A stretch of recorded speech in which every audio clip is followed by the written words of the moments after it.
Greetings. Thanks for taking a minute to watch this brief video. My name is Joe Murphy, and I'm the Vice President of Shaker Consulting Group. We're the developers of the virtual job tryout, and we're specialists in helping companies define and document how success is measured in their staffing process. And we like to think about staffing as a process. And as any other business process, it has inputs. We'll call it candidates and candidate information. It has value-add methodologies, candidate evaluation, onboarding, and then it has yields.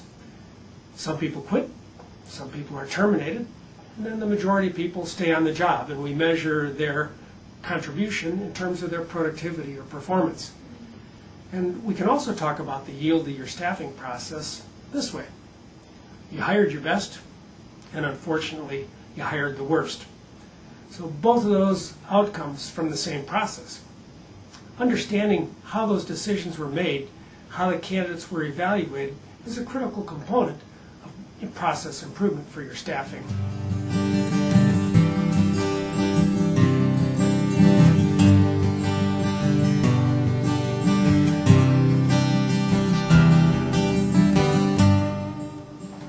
Every executive knows that decisions are seldom better than the data that's behind them. So we have to ask ourselves what type of data is behind our decision making in the hiring process. Well, I did research with the Society of Human Resource Management a number of years ago and discovered that 66% of companies have no candidate evaluation information in a database. No data, no analysis. No analysis, no learning from the experience.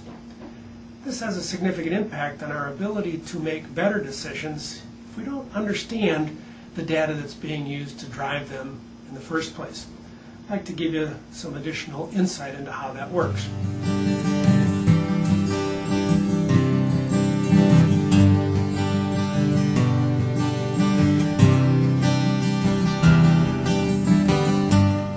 I'd like to present a simple two-factor model here about analyzing the relationship between candidate evaluation and job performance.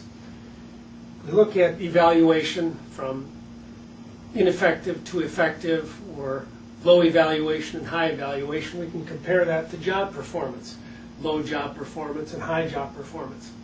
And over time we can study the relationship. For example, a candidate who scored high in the candidate evaluation, whether it's interview or some other form of data gathering, and ended up performing high in the job, would have a data point up here. Somebody who scored in the moderate range in candidate evaluation and ended up being a moderate performer would have a data point here. If we drew a line and connected that, we might say there's a perfect relationship between candidate evaluation, insight, and job performance. Well, in the realm of human behavior, that one-to-one correlation doesn't really exist. It's much more complex. We don't end up with a straight line. We end up with something that looks a little bit more like an oval or a football. Let me show you.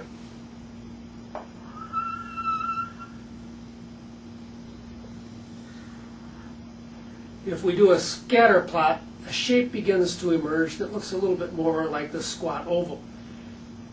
The stronger the relationship, the tighter the oval, or the smaller the diameter of the football.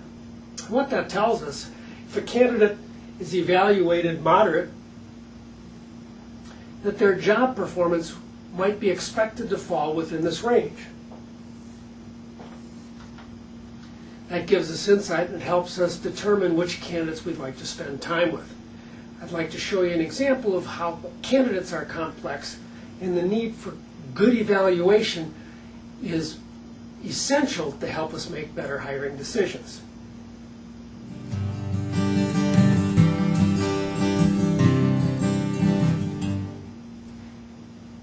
If we think about candidates like a piece of paper, two-dimensional, simple, I give you a ruler and say, hey, measure that candidate.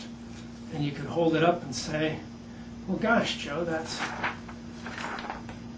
8.5 by 11. And that'd be a simple thing. And that's the role that simple measures take. But if I really think about human behavior and job performance, Human behavior looks more like this. It's an irregular shape. We might think of that as decision-making style, communication style. It could be customer focus. It could be quantitative analysis.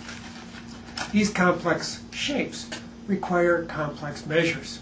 If we compare it to computer-assisted design, we might approach it by saying, how do I define that shape? And we could begin by taking a series of readings and say, it's this wide, this tall, over here it's this skinny, this wide here. And by taking a series of readings around it, I can begin to define the shape. And that's the approach that we must take to really get an accurate read on candidates so that we might be able to look at their dimensions as it relates to job performance. That allows us to take a much more quantitative approach to looking at candidate evaluation data to job performance. Being able to measure shapes like this is what the virtual job tryout allows you to do. We'd love an opportunity to speak with you about the virtual job tryout, its ability to measure complex shapes and human behaviors, and explore how a return on investment can be achieved from predicting better levels of productivity and performance from candidates in your hiring process. Give us a call.